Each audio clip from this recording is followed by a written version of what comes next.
నమస్తే welcome to KVR news 9 bulletin ముందుగా headlines చూద్దాం. శాసనసభ ఎన్నికలో భాజపా గెలుపును చారిత్రాత్మక విజయం ప్రధానమంత్రి నరేంద్ర మోదీ.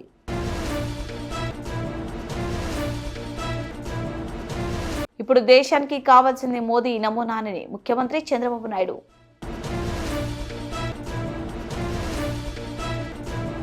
వికారాబాద్ నియోజకవర్గ కార్యకర్తల సమావేశంలో బీఆర్ఎస్ వర్కింగ్ ప్రెసిడెంట్ కేటీఆర్.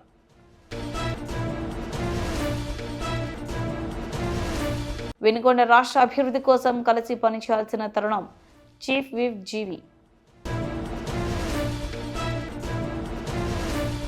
దేశ రాజధాని ఢిల్లీ శాసనసభ ఎన్నికలో భాజపా గెలుపును చారిత్రాత్మక విజయంగా ప్రధానమంత్రి నరేంద్ర మోదీ అభివర్ణించారు. ఎప్పటిలాగే ఆమ్ ఆద్మీ పార్టీని ఆఫ్గా పేర్కొన్నారు. ఇప్పుడు డబుల్ ఇంజిన్ ప్రభుత్వం రేటించి వేగంగా ఢిల్లీలో అభివృద్ధి సాధిస్తుందన్నారు. ఢిల్లీ ఎన్నికలో భాజపా ఘన విజయం సాధించిన సందర్భంగా ఆ పార్టీ కేంద్ర కార్యాలయంలో శనివారం సంబరాలు నిర్వహించారు. వేడుకల్లో ప్రధాని మోదీ, కేంద్ర హోంమంత్రి అమిత్ షా, భాజపా జాతీయ అధ్యక్షుడు జేపీ నడ్డా పాల్గొన్నారు. ఈ సందర్భంగా ప్రధాని మోదీ ప్రసంగించారు. ఏపీలో చంద్రబాబు తన రికార్డు నిరూపించుకున్నారు.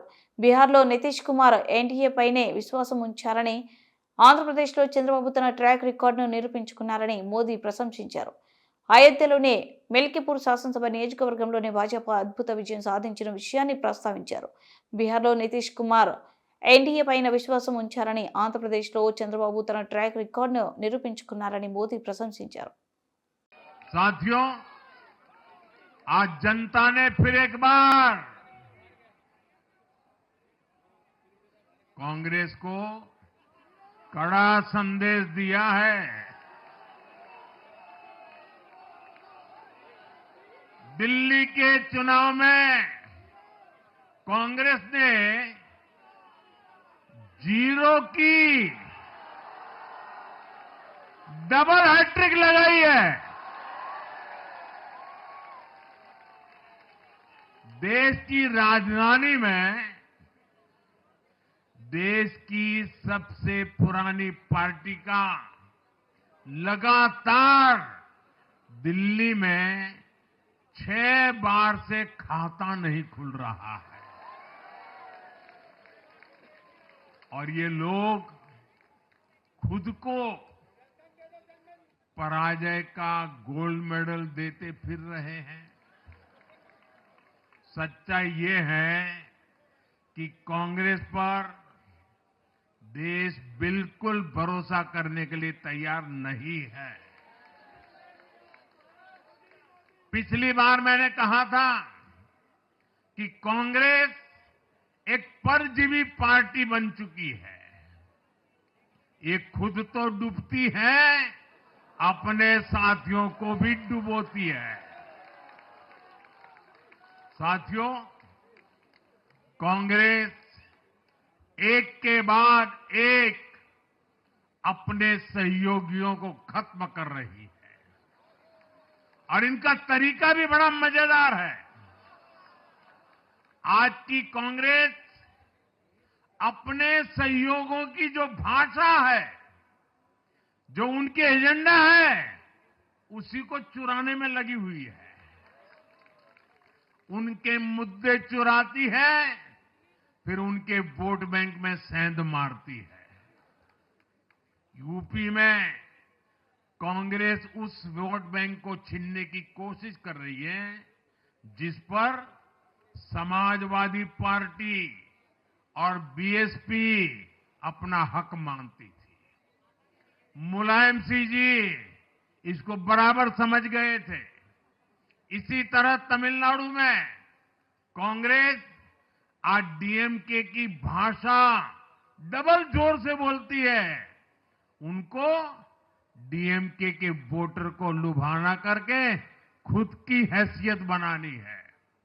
बिहार में भी ये कांग्रेस ही है जो जातिवाद का जहर फैलाकर अपनी सहयोगी आरजेडी का जो पेटेंट है उसी जमीन को खाने में जुट गई है. ठीक ऐसा ही हाल जम्मू कश्मीर, बंगाल में भी कांग्रेस ने अपने सहयोगियों का किया है. अब आज दिल्ली में भी साफ हो गया कि जो भी कांग्रेस का हाथ एक बार थामता है उसका बंटाधार होना तय हो जाता है।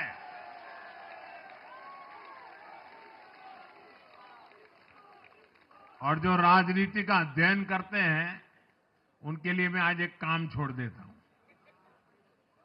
देखिए, इन्होंने 2014 के बाद 5 साल तक ये कोशिश की, हिंदू बनने की कोशिश की। मंदिरों में जाना, मालाएं पहनना, पूजा करना, भांति भांति की कोशिश की। उनको लगा कि ये करेंगे तो बीजेपी की वोट बैंक में हम सेंध मार करके कुछ ले आएंगे, लेकिन उनकी दाल गली नहीं। तो आपने देखा होगा पिछले कुछ वर्षों से उन्होंने वो रास्ता बंद कर दिया। उन्होंने माना कि ये भाजपा का क्षेत्र है, उसमें पैर नहीं डाल सकते।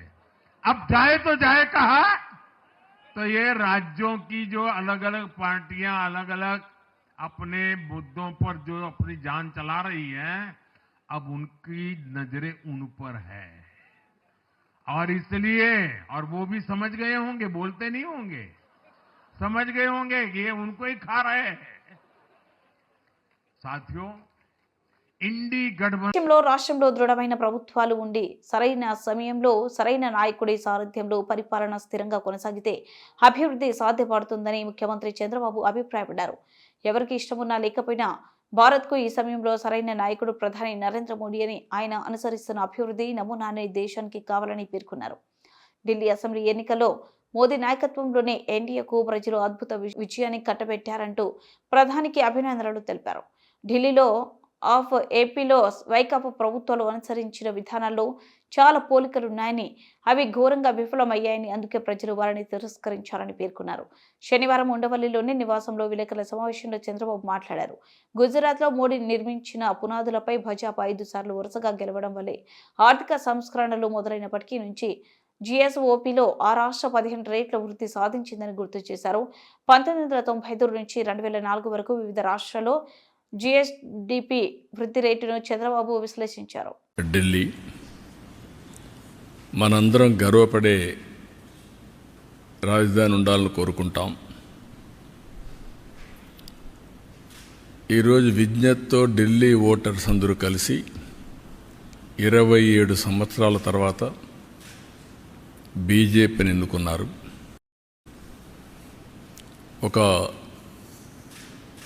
ఒక చారిత్రాత్మక విజయం ఇది. ఎందుకు నేను ఈ మాట చెప్తున్నానంటే, ఈరోజు గెలుపు అనేది ఒక బీజేపీకో ఒక ఢిల్లీలో ఉండే ప్రజలకే కాదు, భారతదేశంలో ఉండే ప్రజలందరికీ ఆత్మ గౌరవానికి సంబంధించిన విషయం. ఈరోజు ఎక్కడికి పోయినా ప్రపంచంలో మీది ఏ దేశం అంటే భారతదేశం చెప్తాం. మీ రాజధాని ఏదంటే ఢిల్లీ అని చెప్పుకొని గర్వంగా చెప్పుకుంటాం.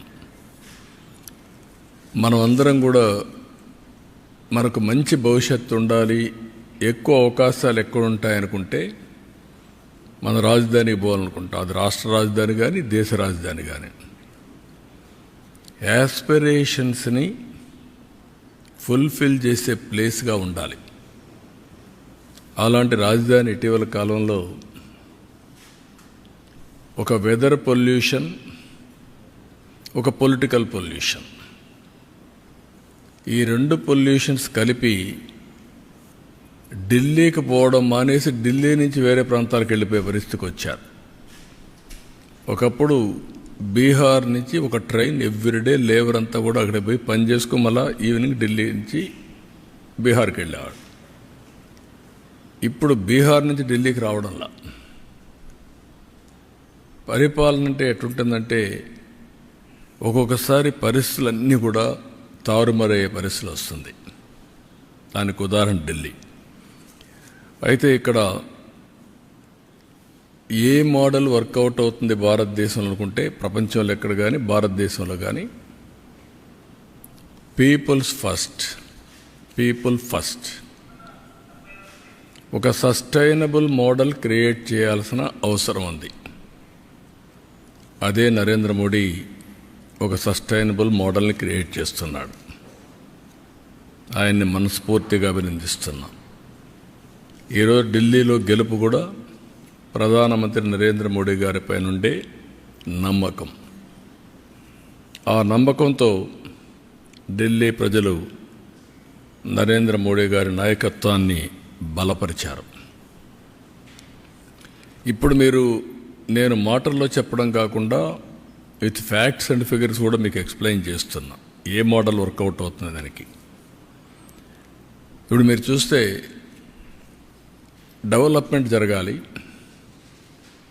డెవలప్మెంట్ జరిగితే సంపద సృష్టించబడుతుంది. సంపద సృష్టించబడితే ఆదాయం పెరుగుతుంది రాష్ట్ర ప్రభుత్వానికి. ఆ ఆదాయం ఖర్చు పెడితే సంక్షేమ కార్యక్రమాలు ఎక్కువ చేయగలుగుతాం. మళ్ళీ డెవలప్మెంట్కి ఫండ్స్ ఉంటాయి. దీనివల్ల ప్రజల్ని ఎప్పటికప్పుడు ఎంపవర్ చేసుకుంటూ తలసరి ఆదాయం పెంచి మెరుగైన జీవన ప్రమాణాలు ఇవ్వడానికి అవకాశం వస్తుంది. ఇది సింపుల్ థియరీ. ఇది ఎవరైతే సమర్థవంతంగా చేస్తారో good development, good politics, good governance, good politics, ఒక సుపరిపాలన ఇవ్వగలిగితే అది మంచి రాజకీయాలకు కూడా నాంది పలుకుతుంది. భారతదేశంలో 34 ఇయర్స్ ఆర్థిక సంస్కరణలు ప్రారంభించి అంత మునుపు మనకు ఢిల్లీ రాజధాని బ్రిటిష్ పాలన, 3 ప్రెసిడెన్సీస్ మెడ్రాస్, కలకత్తా, ముంబై, ఈ ప్రెసిడెన్సీస్ అన్నీ ఉండేటివి. మెడ్రాస్ ప్రెసిడెన్సీ అని ఇవన్నీ ఉండేటివి. అవి మెగా సిటీస్ మనకు. అయితే ఇంకో కొన్ని హైదరాబాద్ లాంటివి, నిజాం లోకల్గా ఉండే ఇవన్నీ ఉన్నాయి. అలాంటి కొన్ని ప్రాంతాలు ఉన్నాయి. ఓవరాల్గా ఆ సినారియో అది. 91లో ఆర్థిక సంస్కరణలు వచ్చాయి. 91 నేను ఎప్పుడు కంపేర్ చేస్తాను, బిఫోర్ 91, ఆఫ్టర్ 91. ప్రీ 91 అనేది రానున్న స్థానిక సంస్థల ఎన్నికల్లో వికారాబాద్ నియోజకవర్గంలోనే 6 జెడ్పీటీసీలు, 6 ఎంపీపీలను గెలిపించి జిల్లా పరిషత్ గులాబీ జెండా ఎగురవేసేలా ఐకమత్యంగా పని చేయాలని బీఆర్ఎస్ వర్కింగ్ ప్రెసిడెంట్ కేటీఆర్ సూచించారు. హైదరాబాద్లోని బీఆర్ఎస్ భవన్లో మాజీ మంత్రి మహేశ్వరం ఎమ్మెల్యే పి సబితా ఇంద్రారెడ్డి, బీఆర్ఎస్ జిల్లా అధ్యక్షులు మాజీ ఎమ్మెల్యే మెతుకు ఆనంద్ కలిసి నిర్వహించిన వికారాబాద్ నియోజకవర్గ కార్యకర్తల సమావేశంలో ఆయన మాట్లాడారు. త్వరలో రానున్న స్థానిక సంస్థల ఎన్నికల్లో స్పీకర్ నియోజకవర్గంలోనే 6 గెలిచిన కాంగ్రెస్ ఎంత వ్యతిరేకత ఉన్నదో తెలిసేలా చేద్దామని పిలుపునిచ్చారు. ఎన్నికలున్నప్పుడు మండలంలో 10 మంది బరాబర్ టికెట్ అడుగుతారని, కానీ బీసీ, ఎస్సీ, ఎస్టీ, మైనార్టీ తదితర సామాజిక సమీకరణలు చేసుకుని గెలిచే వారిని బరిలో దింపాలని, ఎవరు బరిలో ఉన్నా కలిసికట్టుగా పనిచేయాలన్నారు. ఓటేస్తే తప్పిదారి రైతు బంధు రామ్ అవుతుందని చెప్పిండా? అయ్యిందా? ఇప్పుడు మళ్ళీ ఎక్కడోళ్ళు అక్కడ రైతులు మైకు పెడితే ఎట్లా తిడుతురు? అమ్మతో చెప్తున్నా కిసోటి తిట్లుంటాయని కూడా తెలియదు నాకు. అరే అరే అరే ఏం తిట్లా? నేను తాత తిడుతుండే 4.5 నిమిషాలు ఉంది ఆ వీడియో. ఒక 4.5 నిమిషాలలో ఒక 400-500 తిట్లు తిట్టిండు. ఇంకోడు రేషం ఉన్నోడైతే ఇక్కడ బాయిలో నీళ్లు పోసుకొని దుంకి చచ్చిపోతుండే. రేవంత్ రెడ్డి కాబట్టి నడిచిపోతుంది, కానీ రేషం లేదు, మనం లేదు ఆయనకు. నిజంగా ఆయన చూస్తుండో లేదో రేవంత్ రెడ్డి గారు దయచేసి చూడకు, చూస్తే తట్టుకోలేవు. ప్రజలు సంవత్సరం లోపలనే గుర్తించారు. వికారాబాద్లో మీరు ఇవాళ ఏ ఊరికన్నా మీ ఇష్టం. అది ప్రసాద్ సొంత ఊరు అన్నీ ఉంటుందా? కర్ణాటక. మా స్పీకర్ గారు సొంత ఊరు కంటే కర్ణాటక పోన్నాడు వదిలే. కానీ అయితే ఏ ఊరంటే ఆ ఊరుకోండి. ఏ ఊళ్ళకి పోయి మీరు గొట్టం పెట్టినా, ఏ ఊళ్ళో పోయి ఏ మనిషి ముంగట గొట్టం పెట్టినా ఆ తిట్టుడు, ఆ లొల్లి. నమస్తే అక్కడ పెద్దలు శ్రీమతి సబితా ఇంద్రారెడ్డి గారికి స్వాగతం, సుస్వాగతం. ఒక్క ఆడబిడ్డ కూడా లేదండి ఇప్పుడు నేను వచ్చేసిన అంటున్నాక. మన అక్క ఒక్కటి 1 కోటి మంది ఆడబిడ్డలు పెట్టు కాబట్టి గట్టిగా సపోర్ట్ పెట్టాలి. Thank you. అయితే సంవత్సరం కిందట నేను వచ్చిన వికారాబాద్కి వచ్చిన, మరపల్లికి వచ్చిన, ప్రచారం చేసిన, ఆనంద్ భాయ్ కోసం తిరిగిన. అప్పుడు మంచిగా ఎక్కడ పోతే అక్కడ ఉత్సాహం మాత్రం మంచిగానే కనబడుతుంది. ఈరోజు ఉన్నట్టు జోష్ ఆ రోజు కూడా ఉన్నది. ఆ రోజు కూడా నేను ఆనంద్ గెలిచిపోయిన అనుకునే పోయినా. మళ్ళీ ఏమైందో ఆఖరిలో మరి పట్నం మహేందర్ రెడ్డి వెనుపోటు ఓడిచినా ఏం జరిగిందో కానీ అయిందా అదే గసంటోళ్ళు కొంతమంది సరే మంచిగా జరిగింది, ఎందుకంటే కుండ వలితే వలిగింది కానీ కుక్క బుద్ధి తెలిసినట్టు అయింది ఇప్పుడు మనం. ఎందుకంటే లంగలు ఎవరో దొంగలు ఎవరు మనోళ్ళో ఎవరు ఇంటోళ్ళో ఎవరు దొంగలో ఇప్పుడు మాత్రం తేలిపోయింది. ఇక పార్టీ కూడా సబ్బు పెట్టి కడిగినట్టు మంచిగా సాఫ్ అయింది. అసొంటోళ్ళు వెళ్ళిపోయినరు, నికార్సుగా కొట్లాడేటోళ్ళు మాత్రమే మిగిలినరు.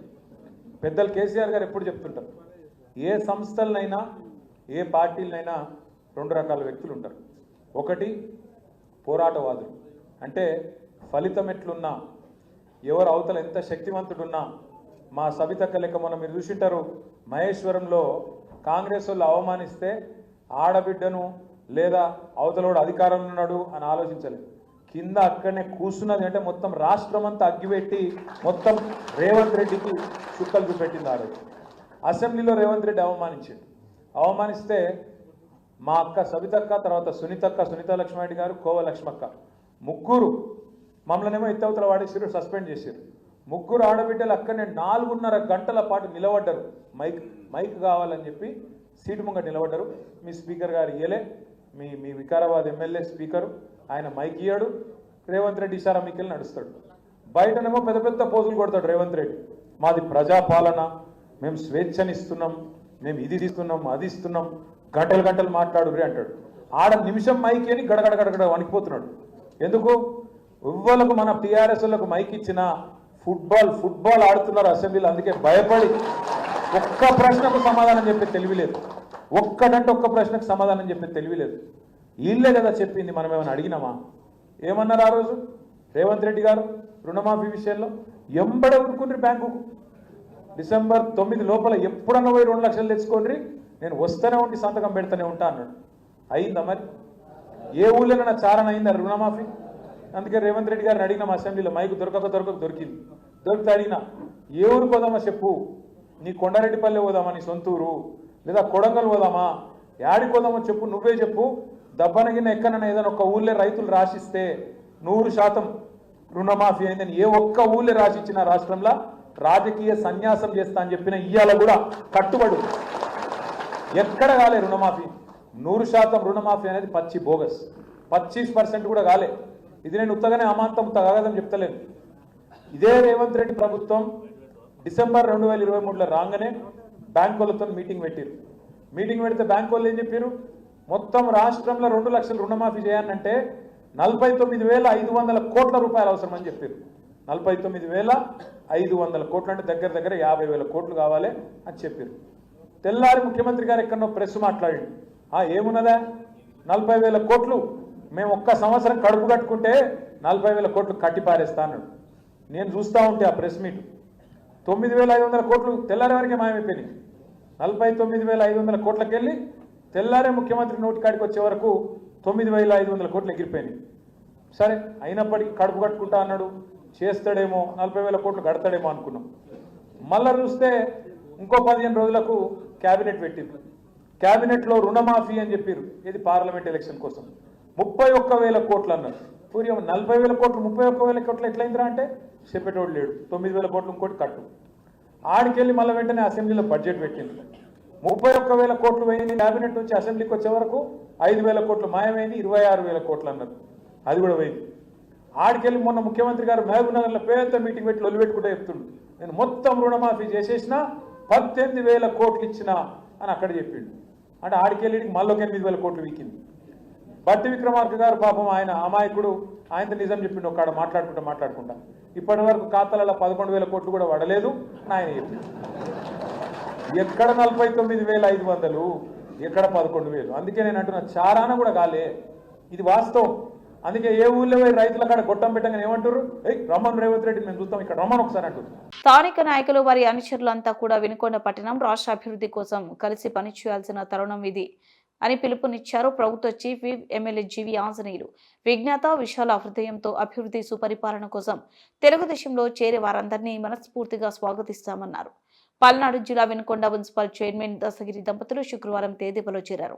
దశగిరితో పాటు 9, 18, 27, 30వ వార్డు కౌన్సిలర్లు రెడ్డి నాగపద్మ, పాల్వాది ఆంజనేయులు, ఐలపోగు హేమలత, షేక్ షకీలా తేదీప తీర్థం పుచ్చుకున్నారు. ప్రభుత్వ చీఫ్ విప్ ఎమ్మెల్యే జీవి ఆంజనేయులు వినుకొండలోని తన కార్యాలయంలో వీరికి కండువా తేదేప కప్పి పార్టీలోకి ఆహ్వానించారు. వైకాపా సిద్ధాంతాలు, జగన్ విధ్వంసక విధానాలు నచ్చకే తాము వైకాపాను వీడినట్లు వారు వివరించారు. ఈ సందర్భంగా మాట్లాడిన చీఫ్ విప్ జీవి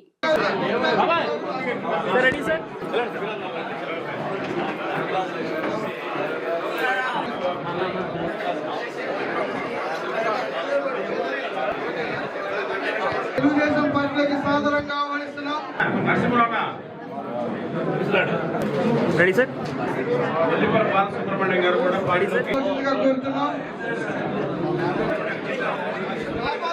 రెడీ సార్ రెడీ సార్ ఇటు చూడండి సీనియర్ ఆర్ఎస్ నాయకుడు పెండర్ సింగ్ నాయక్ వర్ధిల్లాలి టీవీ ఆంజనేయులు గారి నాయకత్వం. వర్ధిల్లాలి టీవీ చంద్రబాబు నాయుడు గారి నాయకత్వం. ఈరోజు చంద్రబాబు గారి మీద నమ్మకంతో, నా మీద నమ్మకంతో తెలుగుదేశం పార్టీ ద్వారా అభివృద్ధి సాధించాలి, అది సాధ్యపడుతుందని నమ్మి మాతో వచ్చినటువంటి కౌన్సిలర్లకి, వారి తరఫున వచ్చినటువంటి వారి పరివారానికి ఓ మాట ఇస్తున్నా. ఖచ్చితంగా వినుకొండ పట్టణాన్ని ప్రజలు ఆశయాల మేరకు ఖచ్చితంగా అభివృద్ధి చేద్దాం. మీ అందరి సహకారం తీసుకుంటా పట్టణాన్ని అభివృద్ధి చేస్తా. నా వంతు సహాయ సహకారాలు ఎప్పుడు మీకు ఉంటాయి. మీ వార్డు అభివృద్ధుల కోసం, మన టౌన్ అభివృద్ధి కోసం నా శక్తి వంచన లేకుండా కృషి చేస్తాను. నిధులు తీసుకొస్తా. చంద్రబాబు గారి దగ్గర అభివృద్ధికి అన్ని విధాలా సహకరిస్తాను. నా అండదండలు అందిస్తానని ఈ సందర్భంగా తెలియజేస్తూ, చంద్రబాబు గారి మీద, నా మీద నమ్మకంతో చేరినటువంటి మీ నమ్మకాన్ని నిలబెట్టుకుంటానని, మిమ్మల్ని ప్రోత్సహిస్తామని, మీ ద్వారా వచ్చినటువంటి వాళ్ళని కూడా అందరితో కలిసి, గతంలో పార్టీలో ఉన్న వాళ్ళు మీరు కలిసి సమన్వయంతో చక్కగా పనిచేస్తారని నేను ఆశాభావం వ్యక్తం చేస్తున్నా. పార్టీలో గతంలో ఉన్న వాళ్ళు కూడా చాలా ప్రేమగా మిమ్మల్ని స్వాగతిస్తున్నారు. అందరం కలిసి టౌన్ అభివృద్ధి చేద్దామని చెప్పేసి మన గతంలో పార్టీలో ఉన్న వాళ్ళు కూడా వాళ్ళ ఆశాభావం వ్యక్తం చేయడం జరిగింది. కాబట్టి మీ అందరికీ హృదయపూర్వక అభినందనలు తెలియజేస్తూ, కలిసి పనిచేద్దాం, అభివృద్ధి సాధిద్దామని చెప్పి సందర్భంగా తెలియజేస్తూ, నాకు ఈ అవకాశం ఇచ్చిన పెద్దలందరికీ ధన్యవాదాలు తెలియజేస్తూ బులెటిన్ ముగించే ముందు హెడ్లైన్స్ మరోసారి. శాసనసభ ఎన్నికలో భాజపా గెలుపును చారిత్రాత్మక విజయం ప్రధానమంత్రి నరేంద్ర మోదీ.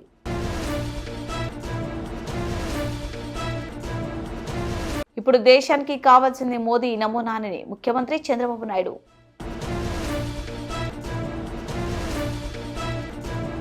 వికారాబాద్ నియోజకవర్గ కార్యకర్తల సమావేశంలో బీఆర్ఎస్ వర్కింగ్ ప్రెసిడెంట్ కేటీఆర్.